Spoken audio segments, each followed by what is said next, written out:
Kahal Kadosh Venirbat Shalom Aleichem, nous poursuivons notre étude des Orot HaMilchama du Rav Kook au 6e point, à savoir que les guerres révèlent le caractère des peuples.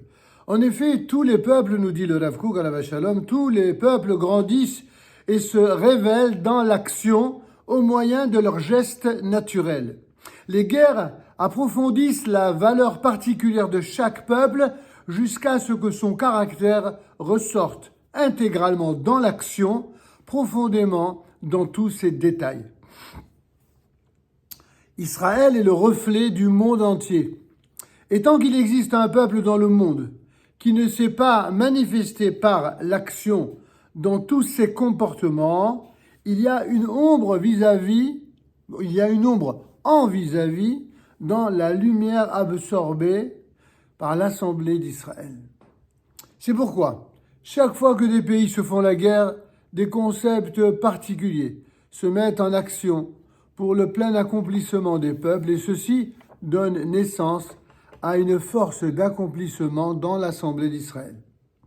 Et elle, c'est-à-dire l'Assemblée d'Israël, elle guette les pas du Messie, du Mashiach, qui viendra et se montrera bientôt et de nos jours. Ça, c'est donc le 6e point développé par le Rav Kook Alav Shalom.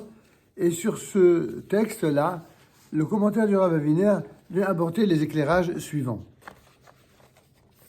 Tous les peuples, disait le Rav, grandissent et se révèlent dans l'action au moyen de leurs gestes naturels. En effet, de même que l'individu a une histoire, puisque au début il naît et peu à peu il grandit et il se développe, à condition toutefois de se conduire conformément à sa nature propre, c'est-à-dire à ce qui lui permettra de rester lui-même et de ne pas être dénaturé.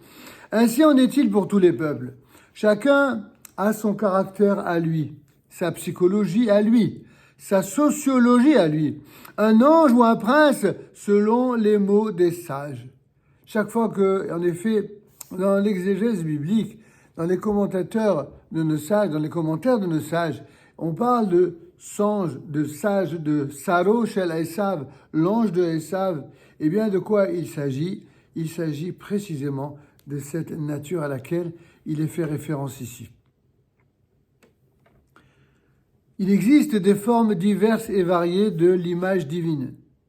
Et chaque peuple en exprime une singulière, particulière. Le caractère d'un peuple va en s'affirmant et en se développant tout au long des générations.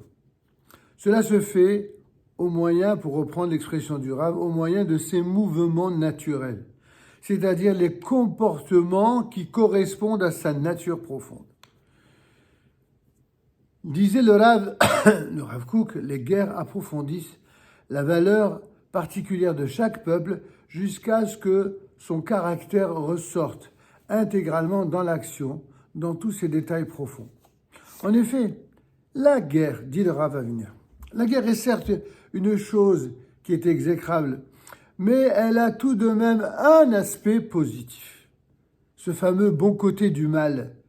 C'est quoi cet aspect positif qu'il y a dans la guerre? La guerre met en relief l'état d'âme et la valeur précise d'une nation.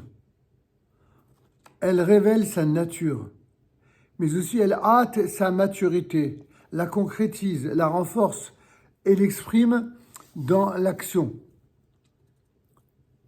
Ensuite, le Rav Kook disait que Israël est le reflet général du monde entier. Ce à quoi le Rav Aviner précise, le peuple d'Israël est le peuple central dans le monde.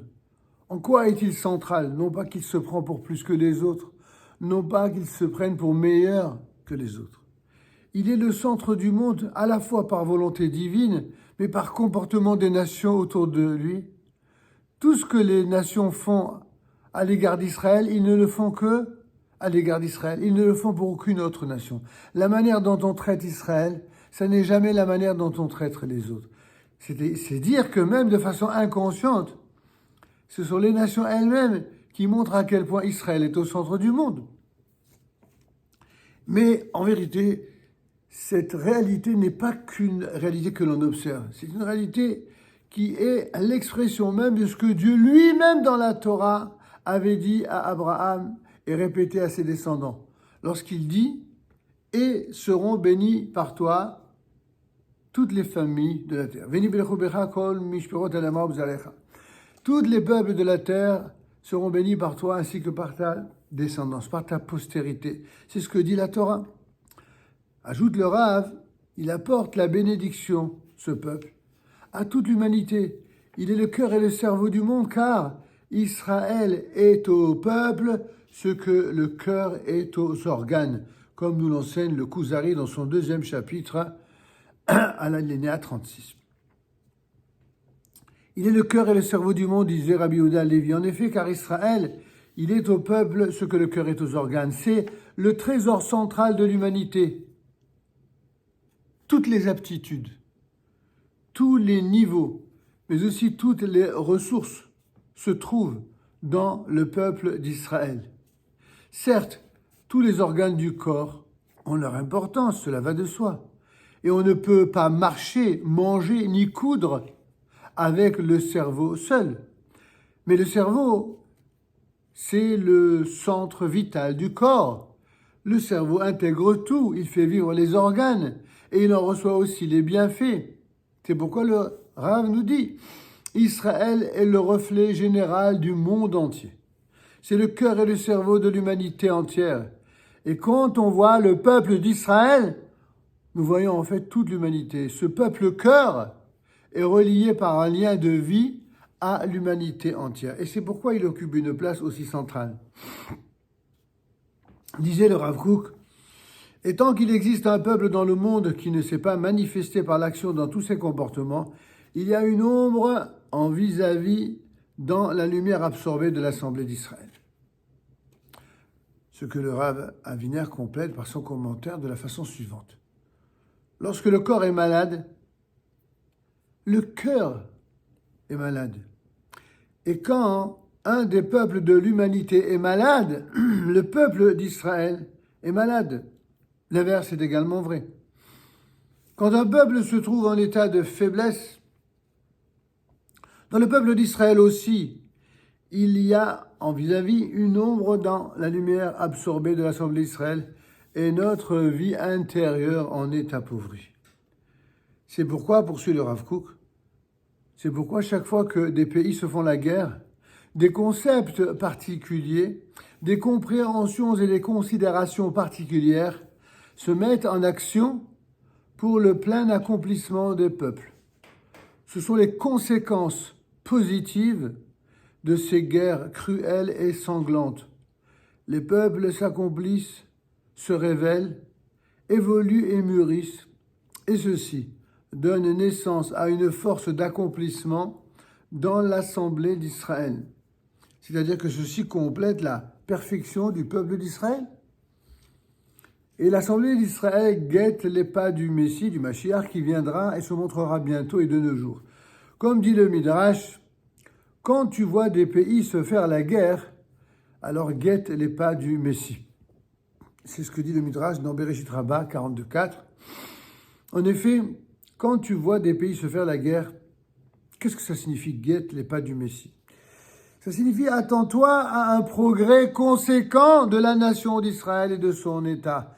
Comme on l'a déjà précédemment expliqué dans une autre partie de l'enseignement du Rav Kook, chaque fois que les nations du monde ont fait du mal au peuple d'Israël, ces nations, en un premier temps, nous font du mal, nous font souffrir. En un deuxième temps, quand elles constatent l'horreur de leur comportement, elles tirent une leçon du mal qu'ils nous ont fait. Et ces nations, en tout cas une bonne partie d'entre elles, deviennent meilleures, si j'ose m'exprimer ainsi, grâce à notre souffrance, grâce au mal dont ils nous ont accablés.